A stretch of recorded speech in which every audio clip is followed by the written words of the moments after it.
Tila mali ang pagkakaintindi ni Senate President Tito Soto dito po sa naging ruling o desisyon ng Korte Suprema na kung saan ay pinanlang sinasabing illegal at unconstitutional.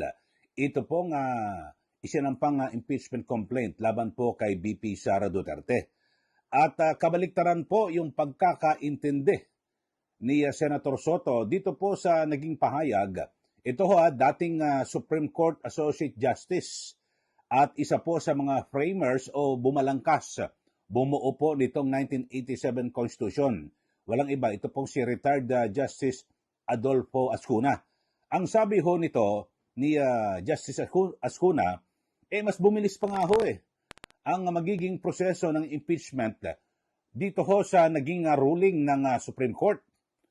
Pero kabaliktaran po ang binabanggit ni Senator Soto na parang sa kanya babagal at parang wala na raw pong mai-impeach na sinumang mga opisyal ng ating gobyerno.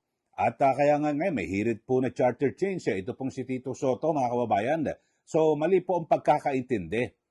Ang sabi ho ni Justice Ascuna, mas naging maganda yung naging desisyon ng Supreme Court dahil sa mas magiging mabilis.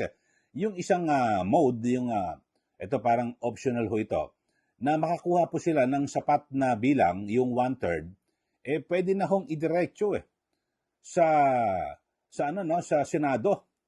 At hindi na kailangan na mag-explain o kunan pa ng pahayag yung inireklamo at pwedeng doon na sumagot sa Senado.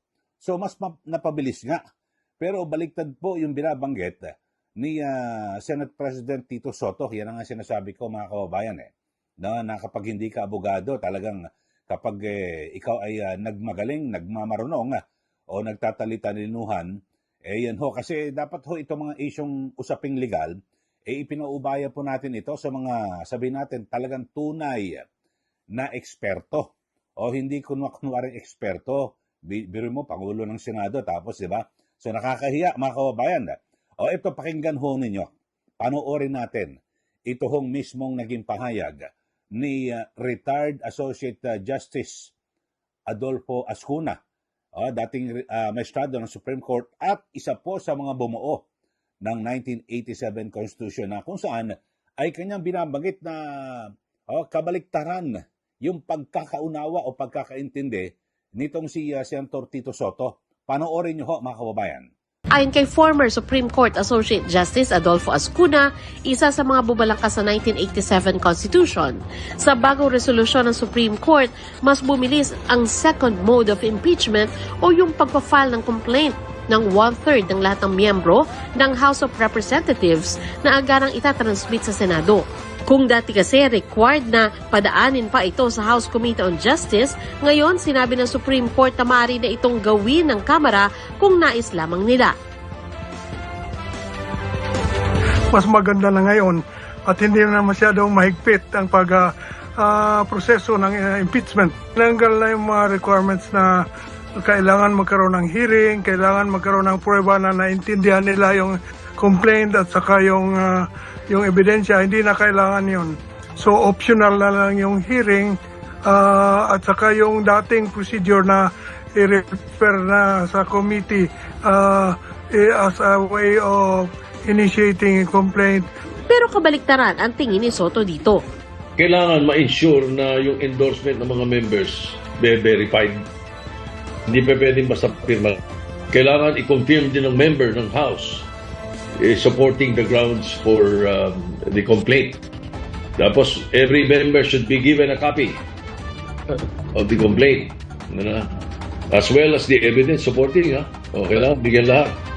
Napakadali ng pigilin ng impeachment yan. Sabihin ng isa, ayoko basahin Punto pa ni Ascuna, hindi na rin pwedeng upuan o hindi aksyonan ang impeachment complaint. To cover the loophole, when Congress makes ipit the complaint, doesn't refer it to a committee, iniipit lang, and lumampas yung panahon, sabi ng Supreme Court, hindi pwede yon. If you do not refer to committee within the time period and the time lapses, yun, commence na rin yun. Or even if you do not refer to the committee and the time is still running, but the Congress adjourns. Yun, initiated na rin yun. Wala ka na mai-impeach. Kasi ang gagawin ng kahit sino, magpa-file ng impeachment ng walang kakwenta-kwenta, basurang impeachment, siguradong walang mangyayari. Hindi na pa pwedeng entertain yung pangalawa, pangatlo, pang-apat na impeachment. Panukala ni Escuna, may magagawa pa ang Kongreso sa pamamagitan ng pagpapasa ng rules na naaayon sa posisyon nito. Palagay ko, pwede nilang baguhin yung mga sinabi ng Supreme Court as long as it's consistent with the Constitution. They can adapt all the rules they like as long as it is consistent with the Constitution. Sabi naman ng ilang kongresista, para maiwasan ang constitutional crisis, baguhin na lang ang rules of impeachment ng Kamara. Yan po ang pahayag ni retired Associate Justice Adolfo Ascuna ng Korte Suprema at dating isa po sa mga bumalangkas sa 1987 Constitution. Ang sabi ho ni Justice Ascuna, mas magiging mabilis nga ngayon kumpara sa dati. So, mas maganda itong desisyon ng Supreme Court. At kung talagang may sapat na bilang po yung mga kongresista, di ba, pwede nang nakakala po sila ng 1/3 na pirma, kahit na hindi binasa o anuman, diretso na sa Senado. At isa pa ho, mga kababayan, isa po sa maganda ho rito kasi hindi po pwedeng ipitin, hindi pwedeng i-dribble o upuan ng mga kongresista kapag meron pong impeachment complaint sa isang impeachable officer. Na parang i-dribble, hindi po pwede, kailangan bilisan dahil sa ang sabi ho ng ruling po ng Supreme Court ay kinakailangan pag hain ng impeachment complaint talagang dapat to agad na inaaksyonan sa lalong madaling panahon at may mga nilinaw lang ho, tuloy hindi na binago, parang nilinaw po yung kahulugan ng session days at calendar days na kung when Congress is in session. So may mga ganun ho binabanggit itong naging ruling ng Supreme Court. At dito kapag yung naihain na po yung impeachment complaint diyan po sa Kongreso, verified complaint at yan ho, talagang papatak, hindi pa pwedeng agad na hindi na pa pwedeng upuan na parang nauna sa nakaraan, di ba? Tatlo magkakasunod na impeachment, tapos dribble in-archive, itinabi. Tapos may pumasok na pang-apat, yun po ang pinirmahan ng mga may sa 200 kongresista at idiniretso po sa Senado. So, sabi, hindi. Illegal yan. Unconstitutional. Dahil sa yung naunang tatlo na inupuan, dapat yun So, yun na ang nagsilbing pagpatak ng tinatawag na 1-year ban. Dito po yung pagbabawal na dapat sa loob lang ng isang taon, isang kaso lang na impeachment. Yun po ang naging desisyon ng Korte Suprema. So sa ngayon ay nakapagtataka mga kababayan, ito hindi ako nagkukore kasi ako nililinaw ko, hindi po ako abogado, pero ako po isang veteranong broadcast journalist na nag-cover din yan po sa House of Representatives, sa Senate at sa Malacanang. Talagang nakapagbabasa naman tayo ng batas pero hindi po ako abogado. Pero ito, ang nakapagtataka, bakit mali po ang pagkakaintindi ni Senator Tito Soto? Dito po, baka naman siya ho ay isa po sila may motibo na talagang gawin itong rason para po maisulong yung kanilang matagal ng maitim na balak na magkaroon po ng charter change dito po sa ating bansa. Dahil sabi nga ho ni Soto, dahil daw po sa naging desisyon na ito ay makakabubuti raw na amyendahan raw po o rebisahin ang 1987 Constitution, sabi po ni Tito Soto. Pero maganda siguro kung talagang naiintindihan po ni Senator Soto ito naging ruling o desisyon ng Supreme Court, ipaliwanag niya nga kung anong particular na provision o sa naging desisyon ng Supreme Court na illegal at labag sa ating saligang batas o sila po lumampas sa kanilang kapangyarihan. Kasi yung mismo ito si si retired Justice Ascuna, nagsabi, hindi, ang ganda nga ho mas bibilis ho ngayon ang proseso ng impeachment. Mali ang pagkakaintindi ho mga kaubayan, di Senator Soto. At saka sabi, talaga inaasahan na, siyempre, unanimous 13-0 nung una, tapos nag-motion for reconsideration, ito hong House of Representatives, yun ho. So, unanimous na naman ang desisyon. Ultimo nga ho, binabanggit ko nga ho diba, yung ultimong kaisa-isahan na ini-appoint ni Pangulong Marcos sa Supreme Court na si Justice Raul Villanueva, hindi po nagpatinag At talagang siya po ay pumabor dito po sa pagbasura sa impeachment laban po kay VP Sara Duterte. So, yun lang naman ho. Siguro maganda ay baguhin na ho no yung rules. Diyan po revisahin nyo yung rules sa House of Representatives. Sa kasalukuyang rules ho mga kababayan, meron pong tatlong pamaraan para initiate ang impeachment through verified complaint.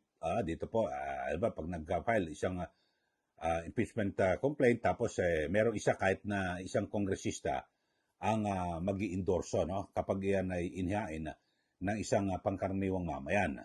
Tapos yung resolution ay endorse ng House member at yun ho ay or ito ipepwede yung at least 1/3 ng lahat po ng mga representatives. So, ang sabi nga ho ni Justice Cuna, narinig nyo naman ho siguro, mas bumilis nga ho hindi ko alam kung saan nakuha ni Senator Soto yung binabanggit niya na parang pahirapan at wala na raw po may impeach na opisyal ng gobyerno dahil dito po sa desisyon ng Korte Suprema.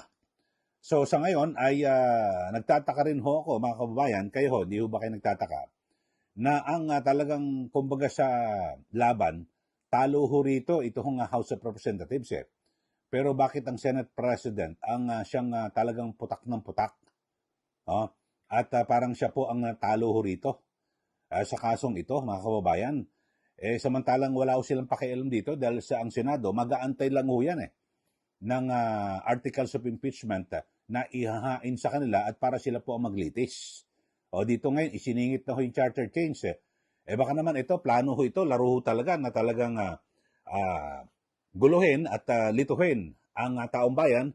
Kasi dito ho, mga kababayan, parang gusto ho ni Senator Soto na magalit po ang tao sa Supreme Court yun ho ang pwedeng Ako, yun ang nagiging perception ko mga kababayan at siguro ilan nating mga taga-subaybay na tayo ay magalit sa Supreme Court at sabihin ako, mali nga at umaabuso ang Korte Suprema.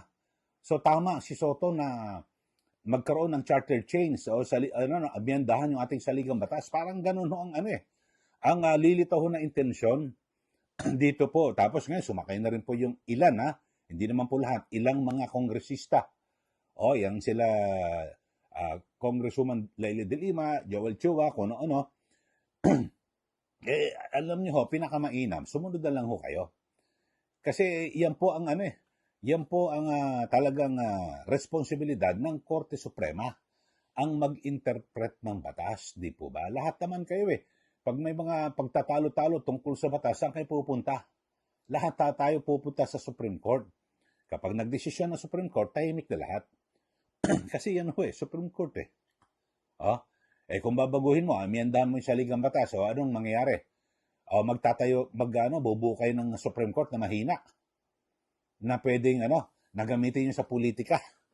Yung sangay po ng legislatura, puro mga politiko ang mga nandyan So ibig sabihin dapat ang magiging desisyon lagi ng Supreme Court sa kagustuhan ng mga politiko, ng mga kongresista at ng mga senador. Ganun naman gusto mangyari ni Senator Soto. Maglalabo-labo ho tayo dyan. Nako, baka magkakagulo ho ang ating bansa, lalo na yung mga Pilipino talagang pag ganyan wala na Hindi na po namamayan yung batas dito po sa atin. Nagtataka ako, itong si Senator Soto, birin mo yung kanyang kadikit dyan po sa Senado na si Senate President pro tempore Ping Lacson, nagsabi na sang-ayon ka man o hindi, dismayado ka man o masaya, tanggapin na natin ang naging naging desisyon ng Supreme Court dahil sa yan po para maging maayos yung umiiral na batas dito po sa ating bansa. Ganun ho talaga eh. Lang naman pag natalo kayo sa Supreme Court sa kaso tapos mag-iingay kayo, ang gagawin ng Supreme Court ay babaguhin ako, nag-aalboruto si Soto. Ayusin natin, baguhin natin ang desisyon. So, ganun ho ba gusto niyo mangyari? Na kapag may nag-alboruto, natural ho mga kababayan, na kapag ang isang kampo ay natalo, diyan sa kaso, natural talaga magreklamo ko. Ano mga sasabihin, di ba? Alam nyo dito sa Pilipinas, kadalasan di ba, sa ibang mga laban sa sports. Sa sa eleksyon na lang ho, mga kababayan, sa eleksyon. Sabihin, natalo, hindi ako natalo, dinaya ako. Etong si Soto, parang ganun talaga, politikong-politiko, na kapag natalo, sasabihin, hindi ako natalo, dinaya ako. Dito naman sa Supreme Court, natalo sila, yung mga gusto magpa-impeach kay VP Sara Duterte, ang sinasabi, hindi, judicial overreach. Umabuso yung Supreme Court sa kanilang kapangyarihan kasi talo sila pero kung nanalo, pinaburan, naku, katakot-takot na papuri kasi paburo sa kanila. Hindi, mali ho ganon. Talagang ganyan sa laban, merong nananalo, merong natatalo. At ang pinaka-importante ho rito, kaya kayo natalo mali Sabi po ng Supreme Court, mali kayo. Lumabag kayo sa saligang batas. Yun po ang importante ho rito. Hindi sa natalo kayo dahil sa merong politika. Biro nyo, sana kung talagang mananaig po yung politika sa Supreme Court, yung isang in-appoint ni Pangulong Marcos Jr. na si Justice Raul Villanueva, dapat kumbaga sa pwedeng tumanaw ng utang na loob kung talaga, kaya nakita niya na mali talaga yung desisyon ng marami. Siya siya. Boboto siya ng against, ng laban sa desisyon ng lahat. Pero wala ho, umayon ho siya. Ibig sabihin, tama po ang desisyon ng lahat po ng mga maestrado ng Korte Suprema. O kaya kahit na lang siguro parang sa tingin niya, alanganin parang hindi ako kumbinsido sa mayorya. Sabi ni Justice Villanueva, hindi, mag-abstain ako. Kaso wala akong nag-abstain lahat. Bukod sa walang tumutol, walang nag-abstain. So lahat po sila ay nagkakaisa na mali. At lumabag sa saligang batas. Ito hong mababang kapulungan ng Kongreso. Alam niyo, pinakamainam mong gawin? Manahimik na kayo. Move on. Tapos na ho yan. Itong Chacha, paiingayin na naman ho ito, mga kababayan. Ito, sa susunod, pag-usapan natin sa susunod na episode natin, baka ito ho, itong issue po sa charter change, gusto talaga nilang maisulong para, di ba, at ginagamit ho nilang armas, dahilan, ito pong sa naging desisyon ng Supreme Court, at para yung mga tao magalit, i-brainwash. So, nako nga, yung Supreme Court, abusado, sige, magchacha na tayo. Nako tandaan nyo ho yan. Ingat ho tayo, yung ating mga taga-subaybay, baka nauuto ho kayo sa ganyan. Alam nyo naman, kapag naisip po natin charter change, ting! Nako, interest ho yan ng mga politiko. Yan pag-usapan natin sa susunod nating episode. Okay, sa mga bago lang po sa ating channel, subscribe na po kayo. At maaari ko yung magbigay ng inyong pong komentaryo, at pananaw dito po sa ating issue na pinag-uusapan. Kayo ho, ano ho masasabi nyo ho rito? Itong si Senate President Tito Soto, sabi ho ni Justice Ascuna, so mali yung kanyang pagkakaintindi. Kabaliktaran po yung pagkakaintindi ni Justice Ascuna na isa po sa mga framers bumalangkas ng 1987 Constitution. So, ang layo. Sino ang ating paniniwalaan? Ito, dating Associate Justice ng Supreme Court, si Ascuna, abogado, at matagal na naglingkod sa sangay ng hudikatura, mga kababayan. At isa po sa mga bumalangkas sa 1987 Constitution. Kasi alam mo, pag kasama ka dyan sa mga framers, alam nyo yung mga intensyon ng bawat provision Kung minsan pag binasa mo, kinakailangan balikan, pag nagulong ka, kinakailangan balikan mo, ano ba mga intensyon nila, bakit nila nagawa yung ganitong provision. Ito si Ascuna nagsabi, mas bumilis pang araw ho. Pero baliktad ang pagkakaintindi ni Senate President Tito Soto. Kayo ho, masasabi nyo sa ating mga kababayan na nanonood dito po sa atin. Sige, mag-comment na po kayo. At ulitin ko, subscribe na po sa mga bago lang sa ating channel o hindi pa kayo nakapag-subscribe, nanonood po kayo, subscribe na po kayo at huwag niyo rin pong kalimutan na i-like at i-share. Hanapin niyo rin po, paki-follow rin po yung aking Facebook account, Eli Saludar. Yan po. Maraming salamat at sa ulitin, sa susunod to, pag-uusapan natin yung cha-cha-cha-cha na huyan mga kumayan. Maraming salamat. Muli, ito po si Ka Eli. Magandang araw po sa ating lahat.